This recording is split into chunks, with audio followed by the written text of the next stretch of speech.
Olá pessoal, tudo bem com vocês? Espero realmente que sim. Foi um longo caminho desde que a humanidade começou a inventar maneiras de tornar mais prático, higiênico e confortável o ato de usar o banheiro. Inclusive quando ele nem existia ainda, pois qualquer moita no meio do mato era muito bem-vindo. Hoje em dia, o banheiro é um cômodo considerado por muitas pessoas o segundo lugar mais amigo da casa, ficando atrás apenas para a cozinha. Todavia, embora os banheiros existam há séculos, seu uso e presença é algo bem recente e somente começou a ser difundido no século XX. Entretanto, é inacreditável que somente há um pouco mais de 100 anos é que o banheiro tornou-se algo comum. Antes disso, pessoas do mais pobre ao mais rico, em geral, faziam uso de pinicos. Olá, o meu nome é Jean Castelo e você está agora em Casos Marcantes.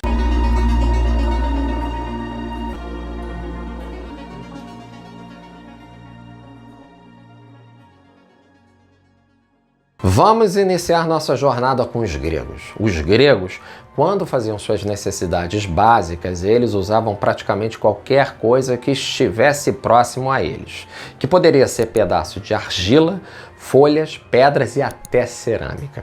Agora, imagina como ficava a retaguarda do cidadão.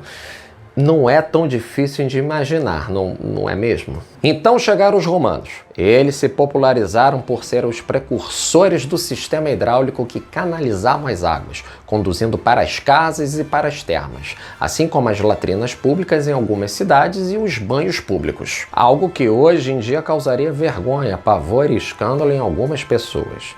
Porque nas latrinas não haviam cabines, como existem hoje nos banheiros atualmente. As pessoas defecavam e urinavam uma na frente da outra e até aproveitavam para colocar a conversa em dia. Os romanos utilizavam as latrinas coletivas com água corrente constante que escoava para o rio Tiber.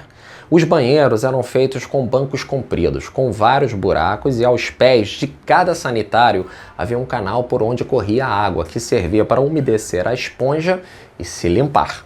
O material era feito com uma vara e na sua ponta havia a esponja. E acredite, após ser usada, passava para o amiguinho do lado, para que ele usasse também. E vai um fato curioso, em 315 d.C., Roma já tinha 144 banheiros públicos. Agora vamos dar um pulinho na China. Em meados dos anos 800, a China já usava um tipo de papel higiênico. Já que eles eram os inventores do papel, nada mais justo tudo começar por eles, não é mesmo? Por volta do ano de 1390, Wang Hu, o fundador e imperador da dinastia Ming, já se limpava com enormes folhas macias e ainda tinha direito a cheirinho pinho silvestre. Ou seja, o papel já era perfumado naquela época. Viajando agora para a Idade Média, haviam casinhas comunitárias que todos podiam usar. E dentro de cada residência, mais precisamente no quarto perto da cama, tinha o famoso pinico para qualquer emergência. E depois que tivesse cheio, era jogado do lado de fora. Aí, o cidadão podia escolher se era pela porta ou pela janela. Sortudo, para não dizer o contrário, era o cara que estivesse passando naquele exato momento na rua. O macete era simples, era sempre olhar para cima ou para o lado, nunca perdendo de vista o foco. Também podia ser despejado na fossa, que era simplesmente um buraco no chão e que era bem mais higiênico dessa forma. Mas não eram só as casas. Os castelos tinham estrutura nas paredes, uma espécie de cabine suspensa sobre um fosso. O assento geralmente era de pedra ou de madeira. Também podia ser despejado na fossa, que era simplesmente aquele buraco no chão. Além de tudo isso, era uma prática muito comum que camponeses procurassem algum rio, córrego ou mato. E você já sabe para quê, né? Aqui vai uma observação. Foram encontrados por pesquisadores em 2013 ainda alguns ovos de parasitas vermes nas fezes da época das cruzadas, nas ruínas do banheiro em um castelo no Chifre, lá pelo ano de 1200. Ali ficou claro que esses homens eram lotados por vermes. E isso se deve muito provavelmente pela precária higiene dos alimentos e a água que eles bebiam. Aqueles que eram mais abastados e podiam se dar o luxo usavam a tal da cômoda, que podia ser padrão ou acolchoada. A realeza usava as acolchoadas, isso eu não tenho dúvida. O engenho era uma caixa de madeira com um assento, e lá dentro tinha uma vasilha que podia ser de cobre ou de porcelana para coletar os dejetos. E tinha uma tampa para não exalar o cheiro. E para enganar o aroma que denunciava a pessoa, já que na época não existia o fósforo ou o bom ar cheirinho de neném, eram as ervas aromáticas que faziam a mágica acontecer. Agora, você sabe quem foi o Sir John Harington? Bem, ele foi um cortesão, autor e tradutor inglês, popularmente conhecido como inventor da descarga.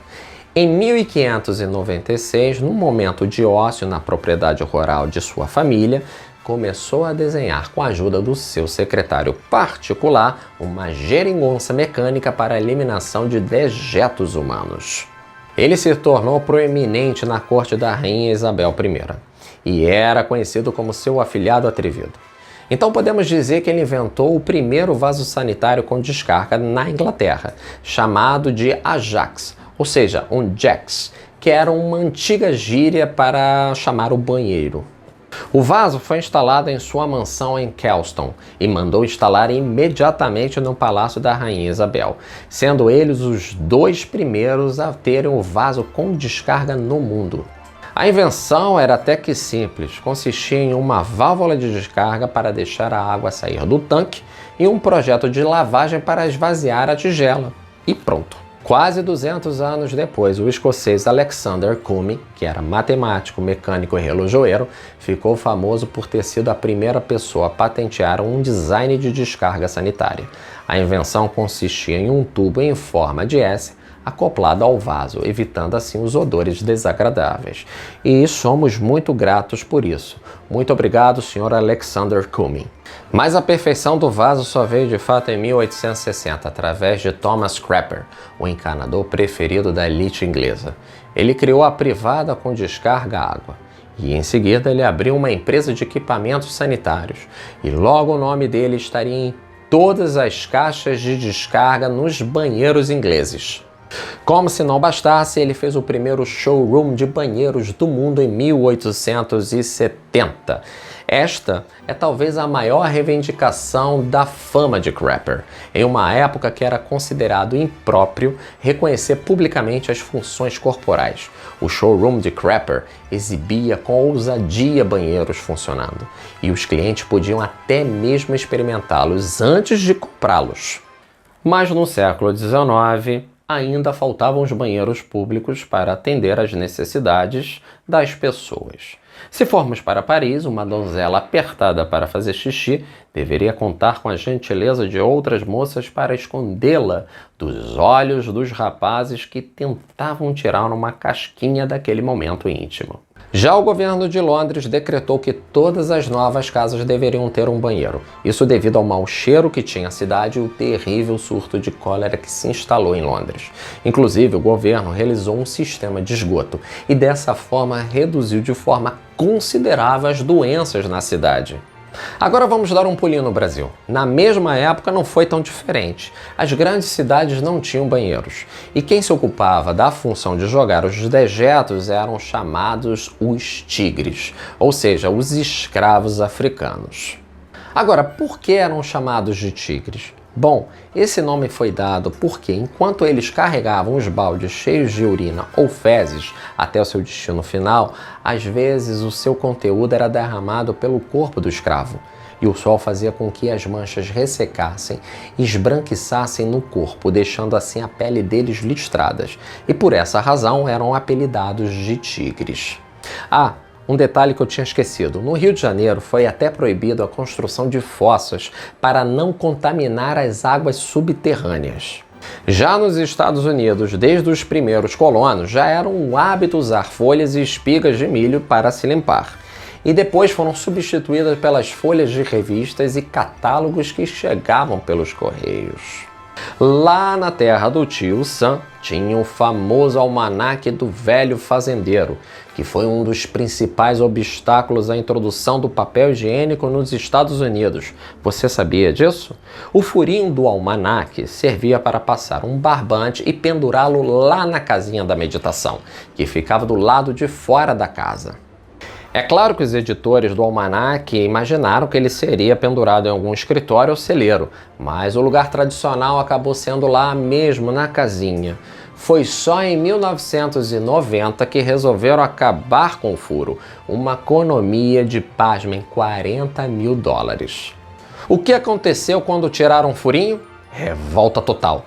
Os consumidores reclamaram em peso e exigiram a volta do furinho. Afinal, era a marca registrada do almanaque e dos banheiros. Voltando um pouquinho atrás no tempo, estamos em 1857, quando o papel higiênico foi inventado. Todo mundo achou um absurdo, dizendo: onde já se viu isso? Gastar dinheiro com um papel que serve exclusivamente para se limpar? Só podem estar de sacanagem. Também existia uma certa vergonha de comprar o papel em público. Mas com a popularização dos vasos sanitários e com a força da publicidade bem feita, fez com que os médicos recomendassem o uso do papel higiênico. Na verdade, até hoje, algumas pessoas no mercado devem ficar sem jeito na hora de pegar o papel higiênico na prateleira.